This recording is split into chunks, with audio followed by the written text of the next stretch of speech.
Hello, my dear listeners. Let's start the next part of the life of Sri Ramakrishna Paramhansadev. Um, till now, we came to know that Gadadhar, after going through in number of ups and downs in his life, he is slowly becoming Sri Ramakrishna Paramhansadev. Now he is thinking himself as a simple tool of the divinity, so that he was not at all afraid to slap the Rani Rashmani, the owner, or somehow the main cause for that temple. So let's start. One day, about this time, Sri Ramakrishna, in the presence of Mathur, made Hriday his substitute, saying that the Divine Mother would be as well pleased if henceforth Hriday conducted the worship. Mathur took this to be as the will of the Mother and agreed to it cheerfully. We have already mentioned the Panchavati, the place where Sri Ramakrishna used to meditate. There was a small tank nearby, which was soon after re-excavated, and the surplus earth was utilized in filling up the pits about this place. The Amlaka tree was sacrificed to this change. One day, Sri Ramakrishna proposed to Hriday to build a suitable place for his spiritual practices. Hriday agreed and chose a spot near the master's old place of sadhana, where the latter himself planted an aswatha tree and Hriday planted four others. Then a hedge of tulsi and aparajita plants was started, which soon grew thick and tall enough to hide the place from the view of passers-by. One day, some cattle destroyed the hedge and injured the young plants. This made Sri Ramakrishna anxious to protect it against further attacks. It is said that soon after a strong flood tide in the Ganges brought to the bank near the temple a bundle of wooden posts with rope, a bell hook, and everything necessary for a fence. We have already seen that Mathur always looked after Sri Ramakrishna's comfort and saw that no harm came to him from people who did not understand his mental state. But even he began to suspect that there might be some nervous trouble.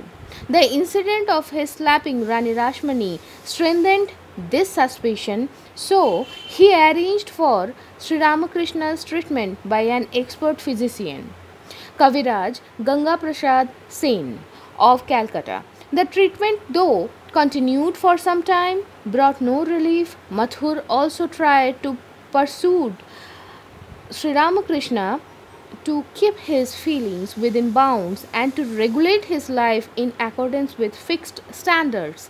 One day he said, God too must abide by his own laws. He has no power to transcend them. What an absurd proposition, replied Sri Ramakrishna.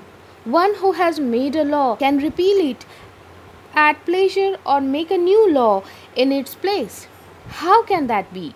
Said Mathur. A plant that produces only red flowers cannot produce flowers of any other color. White, for instance, for such is the law. I should like to see God produce white flowers from a plant bearing only red flowers. That too he can easily do, answered Sri Ramakrishna, for everything depends on his will. Mathur was not convinced. The next day, in the temple garden, Sri Ramakrishna came across a China rose plant with two flowers on the same stalk, one of which was red and the other snow white. He broke off the branch to show it to Mathur. As Mathur came in close touch with Sri Ramakrishna, his doubts gave way to a growing conviction that here was a most remarkable man, a perfected sage, association with whom would confer untold blessings. He was coming under the magic spell of this strange man of realization and inwardly began to look up to him as a guru. We shall presently see how this feeling of regard deepened into an absolute self-surrender at the feet of the humble priest of Dakshineshwar.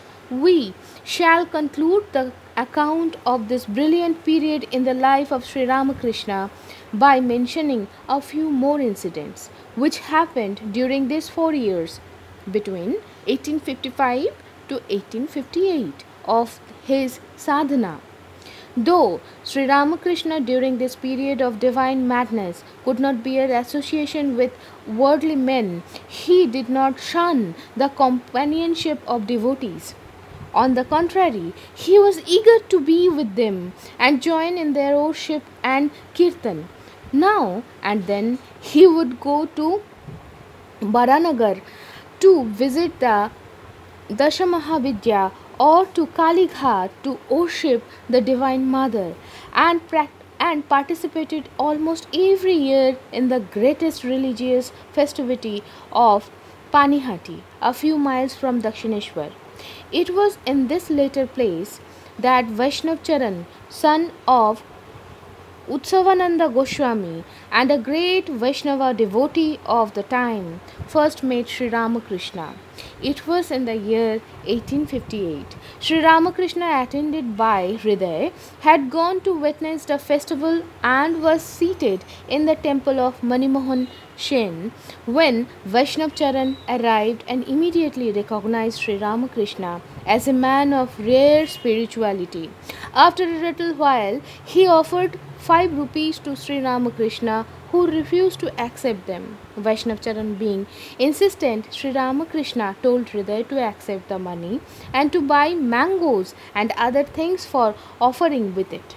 Then they all began to sing kirtan, encircling Sri Ramakrishna, who fell into a trance. Vaishnav Charan tried to make Sri Ramakrishna eat of the offerings, but he could not swallow. The remainder was eaten by all as sacred prasad.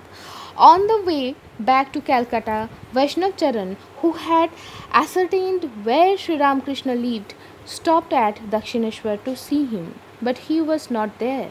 A few years later, he met Sri Ramakrishna again, and as we shall see, under exceedingly interesting circumstances. At this time, Sri Ramakrishna had to undergo an ordeal which Rani Rashmani and Mathur engineered rather thoughtlessly, although in good faith. They were greatly concerned at his failing health and thought that deviation from the rigid observance of continent might be beneficial. They knew that any such proposal would be rejected with scorn, so they contrived to tempt him secretly. Accordingly, they hired 2 women of ill fame to enter the room at Dakshineshwar and tempt this child of the Divine Mother. The moment he saw them with all earnestness, he shouted shelter at the feet of the mother. Hearing the name of mother, the women were abashed. Another day, Mathur took Sri Ramakrishna for a drive to Calcutta and stopped at a house in Mechua Bazar, where several beautiful girls were waiting. He retired, leaving Sri Ramakrishna alone with them. Instantly, Sri Ramakrishna became like a child, lost outward consciousness in repeating the name of Mother, and remained in that marvelous state, the very embodiment of purity and self control. The effect of this on the minds of the girls were electric. They realized their folly and, afraid of the consequences of trying to tempt a saint, they implored his forgiveness. When Mathur, attracted by the noise, entered the room, he was struck dumb at this astonishing proof of Sri Ramakrishna's mastery over his passions. And as he hastened him from the scene, he met with a volley of reproaches from the infuriated agents of his design. He was smitten with shame, and needless to say, his regard for Sri Ramakrishna was redoubled. So, my dear friends, today we came to the end of the part or the segment of Sri Ramakrishna Paramahansa Dev's life, which is given the name the God intoxicated state. So this journey actually gave us a touch, gave us a glimpse how hard was his sadhana and how he was slowly molded into Sri Ramakrishna Paramahansa Dev. Still now, the name hasn't been, the Paramahansa hasn't been assigned to his name. But after some time, when we'll proceed further into his journey, we will came to know what happened next. So for that, we have to wait till the next week. So till then, I wish you all well and a happy weekend, as well as a very safe weekend and a very safe journey towards our ultimate destiny, towards our ultimate goal. So with this notion, I am today concluding this session. Shubhamastu.